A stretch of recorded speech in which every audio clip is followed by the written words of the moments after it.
हमारी आज की रेसिपी है मनुके कैसे बनाते हैं या फिर किशमिश कैसे बनाते हैं। तो घर के घर बिना खर्च के या फिर बहुत कम खर्च किए हुए हम अंगूर से मनुके बनाएंगे। तो यहाँ पर मैंने 2 किलो अंगूर को अच्छे से धो लिया है। यहाँ पर हमें अंगूर जो कैप्सूल अंगूर आते हैं वही लेना है। गोल अंगूर जो आते हैं वो ज़्यादा खट्टे होते हैं, इसीलिए कैप्सूल अंगूर ही लें। तो अंगूर को अच्छी तरीके से धो लें। यहाँ पर 2 से 3 बार पानी से अच्छी तरीके से ही वॉश करना है।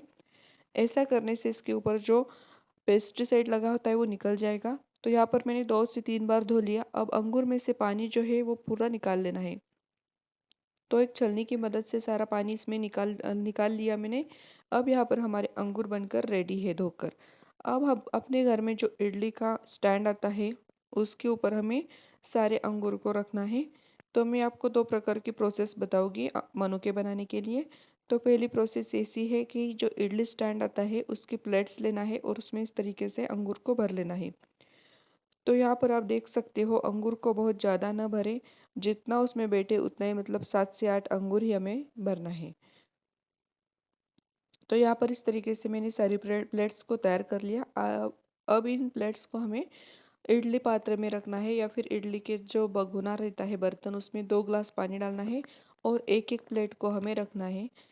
तो यहाँ पर सबसे छोटी प्लेट जो होती है वो रखूँगी मैं, उसके ऊपर दूसरी, तीसरी और चौथी। अब इन प्लेट्स रखने के बाद हमें 7 से 8 मिनट हाई फ्लेम पर ही अंगूर को स्टीम कर लेना है। इससे ज़्यादा टाइम स्टीम ना करें। अब दूसरी प्रोसेस मैं आपको बताने जाऊँगी।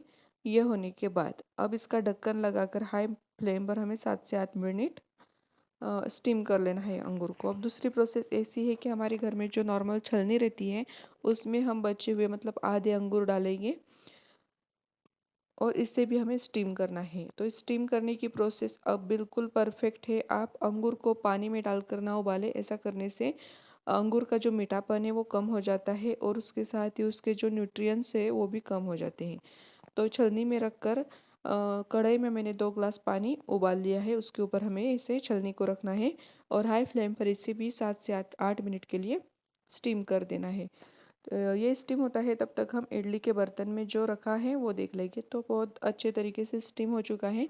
आपको मैं एक अंगूर दिखाती हूँ, देखो 7 से 8 मिनट ही स्टीम करें। इससे ज़्यादा अगर स्टीम किया तो हमारे अंगूर ज़्यादा गल जाएंगे और मनुके अच्छे नहीं बनेंगे।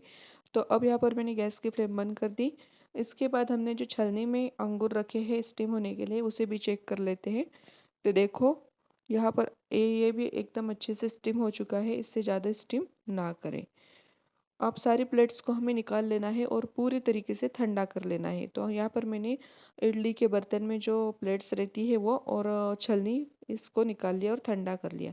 इसके बाद हमें एक कॉटन का कपड़ा लेना है और उसके ऊपर सारे अंगूर को सेपरेटली डाल देना है। ऐसा करने से हमारे अंगूर जो है जो बहुत जल्दी से सूख जाएंगे और इसके मनुके बन जाएंगे। तो यहाँ पर देखो मैंने इस तरीके से सारे अंगूर को अलग अलग बिछा दिया। अब हमें इन अंगूर को फैन के नीचे ही सुखाना है।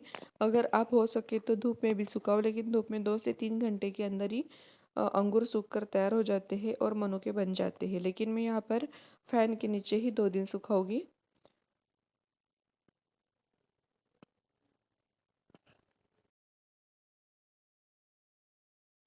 यहाँ पर आप देख सकते हो सारे अंगूर को मैंने सेपरेटली सुखाने के लिए डाल दिया है। तो इस तरीके से ही हमें सुखाना है, एकदम पास पास सुखाना नहीं है। तो यहाँ पर 2 घंटे के बाद आपको दिखाती हूँ मैं फैन के नीचे। 2 घंटे के बाद ही हमारे अंगूर 40% सूख कर तैयार हो चुके हैं। बाकी 60% अंगूर का सूखना बाकी है, इसीलिए हमें 2 दिन से लगेंगे फैन के नीचे सुखाने के लिए। तो आपको एक अंगूर पास से भी दिखाती हूँ, देख सकते हो आप। इसका पानी थोड़ा बहुत निकल चुका है लेकिन पूरा निकला नहीं है। तो अब मैं आपको दूसरे दिन दिखाऊंगी। दूसरे दिन हमारे अंगूर पूरी तरीके से सूख कर रेडी हो चुके हैं। अब इसे हमें जमा कर लेना है। अगर आपको साल भर के लिए स्टोर कर कर रखना हो तो आप 2 घंटे की धूप जरूर दिखाएं, लेकिन मेरी क्वांटिटी कम थी इसलिए मैंने फ़ैन में सुखाए। आपको मैं एक जो मनुका है वो तोड़कर बताती हूँ। देखो एकदम अच्छे तरीके से मनुके हमारे बनकर रेडी हो चुके हैं। तो इन सारे मनुकों को मैं अभी जमा कर लेती हूँ। तो इस तरीके से हमारे मनुके जो है वो बनकर रेडी हो चुके हैं। तो मार्केट से भी फ्रेश अच्छी क्वालिटी के मनुके यहाँ पर कम खर्चे में बनकर और कम समय में बनकर तैयार हो जाते हैं। इन मनुकों को आप ड्राई फ्रूट्स के जैसे यूज़ कर सकते हो या फिर किसी हलवे में खीर में भी यूज़ कर सकते हो। तो अगर आपको रेसिपी पसंद आती हो तो मेरे चैनल को ज़रूर लाइक शेयर सब्सक्राइब करें। मिलते हैं ऐसी ही रेसिपी में, तब तक के लिए बाय बाय।